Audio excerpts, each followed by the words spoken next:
Hello dear student, today we are going to start our third chapter from Geography book, Lesson 3, Minerals and Power Resource.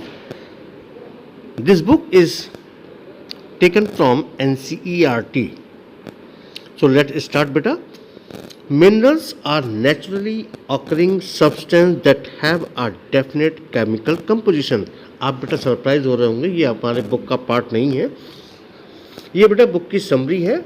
मैंने main point को इसमें highlight किया है ताकि आपका पूरा चैप्टर इसी समरी में ख़त्म हो जाएगा। तो बेटा मिनरल जो है प्राकृतिक तौर से एक प्रकार के सब्सटेंस होते हैं जिनका एक डेफिनेट केमिकल कंपोजिशन होता है। Minerals are formed in different types of geological environment under varying condition. Mineral जो होते हैं डिफरेंट टाइप के जियोलॉजिकल एनवायरनमेंट में बनते हैं और इनकी कंडीशन डिफरेंट होती हैं। Minerals can be identified on the basis of their physical properties. अब मिनरल्स को हम कैसे पहचान सकते हैं? उनकी फिजिकल प्रॉपर्टी के आधार पर, जैसे उसमें कलर हो गया, उनकी डेंसिटी हो गई, उनकी हार्डनेस हो गई, and chemical properties such as solubility. और उनकी एक खासियत होती है मिनरल्स की सॉल्युबिलिटी, यानी उनका जो घुलनशीलता जो होती है उसके आधार पर भी हम आइडेंटिफाई कर सकते हैं। अब टाइप्स ऑफ मिनरल्स कितने प्रकार के होते हैं? On the basis of composition minerals are classified into metallic and non metallic type. Composition के आधार पर मिनरल को क्लासिफाई मेटेलिक और नॉन मेटेलिक में किया जाता है। Metallic minerals contain metals in raw form. जो मेटेलिक मिनरल्स होते हैं उनके अंदर मेटल्स रॉ फॉर्म में होते हैं। Metals are hard substance. जितने भी मेटल्स होते हैं ये सब हार्ड सब्सटेंस होते हैं दैट कंडक्ट हीट, जिसमें हीट होती है एंड इलेक्ट्रिसिटी होती है, एंड हैव लस्टर और शाइन। इनके अंदर एक चमक भी होती है। For example iron ore and bauxite. उदाहरण के लिए हम मान सकते हैं आयरन ओर और बक्साइट, ये सब मेटेलिक मिनरल्स के नाम हैं। Number 4, metallic minerals are two type. अब जो मेटेलिक मिनरल होते हैं ये भी दो प्रकार के होते हैं, एक तो होते हैं फेरस और दूसरा होता है नॉन फेरस। फिफ्थ पॉइंट है फेरस मिनरल कंटेंस आयरन और manganese and chromite. Ferrous mineral में आयरन और मैग्नीज और क्रोमाइट होता है। जो नॉन फेरस मिनरल्स होते हैं डू नॉट कंटेन आयरन। इसके अंदर आयरन नहीं होता बट में कंटेन सम अदर मेटल्स, लेकिन इनके अंदर कुछ अदर मेटल भी हो सकते हैं लाइक जैसे। नंबर 7 पॉइंट है बेटा non metallic minerals do not contain metals. जो नॉन मेटेलिक मिनरल्स होते हैं इनके अंदर मेटल्स नहीं होते हैं। For example limestone, mica, gypsum, coal and petroleum, इनके अंदर मिनरल्स नहीं होते। Number 8 mining, drilling and quarrying are the 3 extraction method of minerals.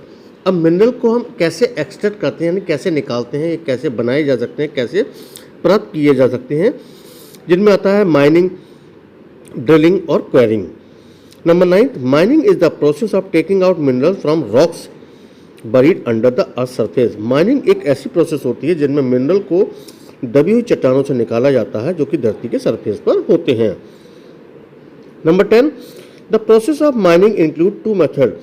जो माइनिंग की प्रोसेस होती है इसमें 2 मेथड शामिल होते हैं। एक तो होता है ओपन कास्ट माइनिंग, दूसरा होता है shaft mining. 11 point deep wells are bored to take minerals out. गहरे गहरे कुएं खोदे जाते हैं मिनरल को बाहर निकालने के लिए, and this process is called drilling. इस प्रोसेस को हम ड्रिलिंग कहते हैं। In the process of quarrying, यानी क्वेरिंग की प्रोसेस में क्या होता है, minerals that lie near the surface are simply dug out. जो मिनरल सरफेस के आसपास होते हैं उनको साधारणतः खोद कर निकाल लिया जाता है। अब आपको बेटा क्लियर हो गया होगा माइनिंग, ड्रिलिंग और क्वेरिंग क्या होता है। तो सेपरेट 1 नंबर का क्वेश्चन भी इसमें पूछा जा सकता है। Distribution of minerals. Number 1 minerals are found in igneous rocks, metamorphic rocks and sedimentary rock. Minerals कहाँ कहाँ पाए जाते हैं? इग्नियस रॉक में, मेटामॉर्फिक रॉक में और सेडिमेंट्री रॉक्स में।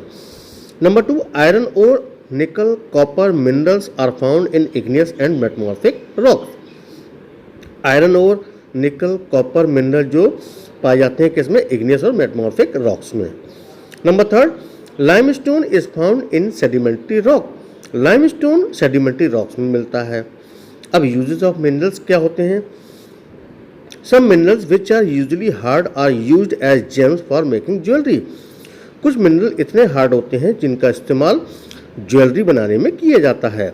Copper is used in almost everything from coins to pipe. Copper का इस्तेमाल लगभग हर जगह होता है। जैसे हम सिक्के बनाते हैं, सिक्के बनाने से लेकर पाइप बनाने तक कॉपर का इस्तेमाल किया जाता है। Silicon is used in almost everything from coins to pipe. Silicon का इस्तेमाल भी कॉपर की तरह होता है, कॉइन से पाइप तक इस्तेमाल में किया जाता है। Number 4, silicon is used in the computer industry. अब कंप्यूटर इंडस्ट्री में भी सिलिकॉन का इस्तेमाल किया जाता है, which is obtained from quartz, जिसको हम कैसे प्राप्त कर सकते हैं, क्वार्ट्ज से। क्वार्ट्ज भी एक मिनरल होता है, उससे हम सिलिकॉन को प्राप्त करते हैं। एक मार्क्स का क्वेश्चन आता है बेटा कि सिलिकॉन किस मेटल से प्राप्त किया जाता है, तो आप बताएंगे quartz. Aluminium is used in automobile, airplanes, bottling industry, building and in kitchen cookware. अब एल्यूमिनियम एक मेटल होती है, इसका इस्तेमाल कहाँ करते हैं हम, ऑटोमोबाइल में, एयरप्लेन में, बॉटल इंडस्ट्री में, बिल्डिंग बनाने में और किचन कुकवेयर के सामान बनाने में। कंजर्वेशन ऑफ मिनरल, मिनरल को हम कैसे कंजर्व कर सकते हैं? Minerals are the non renewable resource. Mineral non renewable होते हैं, जो प्रकृति में रिन्यू नहीं होते हैं। It is necessary to reduce wastage in process of mining. बहुत ज़रूरी है इनका जो वेस्टेज है वो रिड्यूस कर दिया जाए माइनिंग की प्रोसेस में। Number 3, recycling of metal is the way to conserve minerals resources. अब मेटल्स की रिसाइकलिंग अगर हम कर लें तो मिनरल रिसोर्स को हम कंजर्व काफ़ी हद तक कर सकते हैं। Now the next topic is बेटा power resource. Number 1, power resource are of 2 type. जो पावर रिसोर्स होते हैं बेटा 2 टाइप के होते हैं। नंबर 1 होता है हमारा कन्वेंशनल रिसोर्स और दूसरा होता है non conventional resource.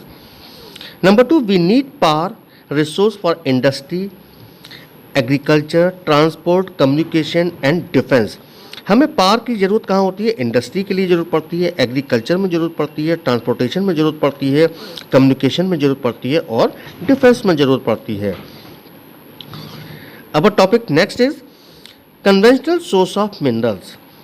The energy resource which have been in common use for a long time are known as conventional resource. जिस एनर्जी का हम बहुत लंबे समय से कॉमन यूज़ करते आ रहे हैं इसे हम कन्वेंशनल रिसोर्स कहते हैं बेटा। Number 2, firewood and fossil fuels are 2 main conventional energy sources. Firewood जो जलाने की लकड़ी होती है और जो हमारे फॉसिल फ्यूल होते हैं, जो डेड रिमेन होते हैं, जो आग जलाने के काम आते हैं, ये 2 मेन कन्वेंशनल एनर्जी के सोर्स होते हैं। Next topic is non conventional source of minerals.